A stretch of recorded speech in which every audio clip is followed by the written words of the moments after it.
o livro chegou na minha casa, acho que foi numa segunda-feira, e na quarta-feira ou quinta-feira eu já tinha terminado, porque foi muito rápido a leitura, foi muito gostosa a leitura.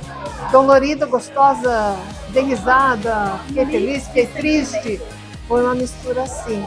O que eu gostei bastante, que eu vou falar diferente do que eu já tinha comentado com você, é a parte que você pega aquelas pessoas que estavam ajoelhadas, você não só escreve a história sobre quem ajoelhou, você também escreve uma das pessoas que ajoelhou por ajoelhar, porque não podia perder o emprego. Você também escreve o ponto de vista do patrão que fez ajoelhar, e por que fez ajoelhar, e toda a politicagem do ponto de vista do patrão, por que ele estava fazendo isso. Isso eu achei assim, muito bacana. E acho que também a outra parte é que o livro é dividido. Eu entendo muito bem que a primeira parte era sobre a pandemia e várias histórias.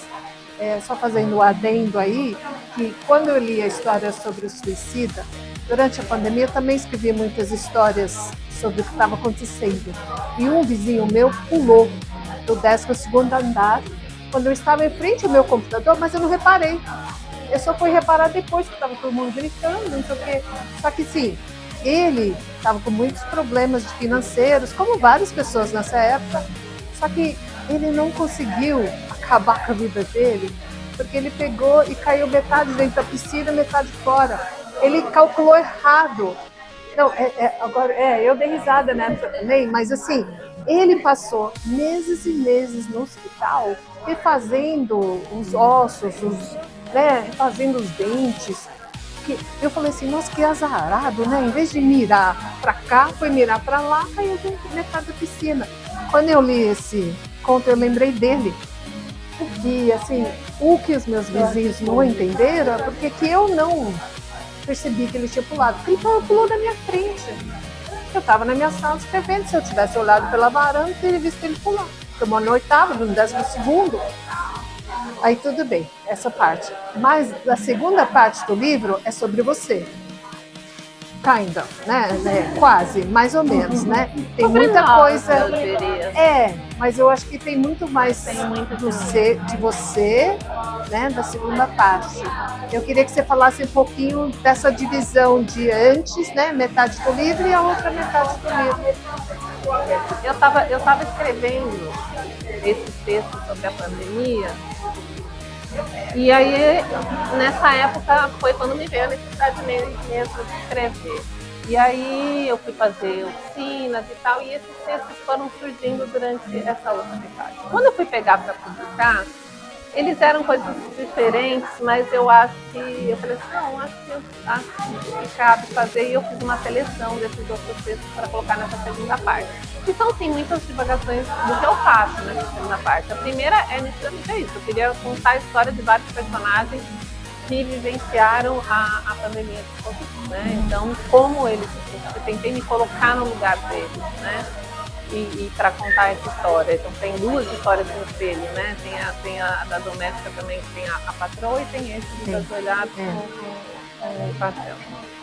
Porque era justamente para pegar toda a gama de várias histórias, né? Que a gente personagens durante a pandemia. E a outra vem por essas coisas que vão passando. Eu acho que tem muita coisa minha, mas não só, né? Não é uma tem muito texto ali que não é, mas tem muitos que são. Tem, por exemplo, o que eu falo, já que eu escrevi um lá que é Liberdade, que eu falo sobre o modo da gente, a liberdade seria, né, a gente poder fazer o que a gente quer, e questiono essa liberdade da mulher. Foi num dia que eu queria sair, não consegui sair à noite, e eu resolvi escrever esse texto. Então, assim, se eu for pegar um Uber, eu tenho que pensar, se eu for pegar um transporte público, eu tenho que pensar na roupa que eu vou vestir. Se eu quero ir para um bar, então eu não posso ir de carro, mas aí, né, no transporte é isso. Se eu vou sair na rua, eu tenho que pensar. A gente pensa em muitas, todo mundo que é mulher pensa em muitas coisas, né? Como eu tenho um filho, primeiro eu tenho que deixar ele com alguém, eu tenho que explicar o que eu vou fazer para poder deixar ele com alguém. Quando eu voltar, eu também não posso buscar, porque eu sei que eu tenho que buscar. Sim. Então, assim, é uma liberdade que não é real. Né? Não é liberdade. Que a gente é livre para fazer coisa, mas não é.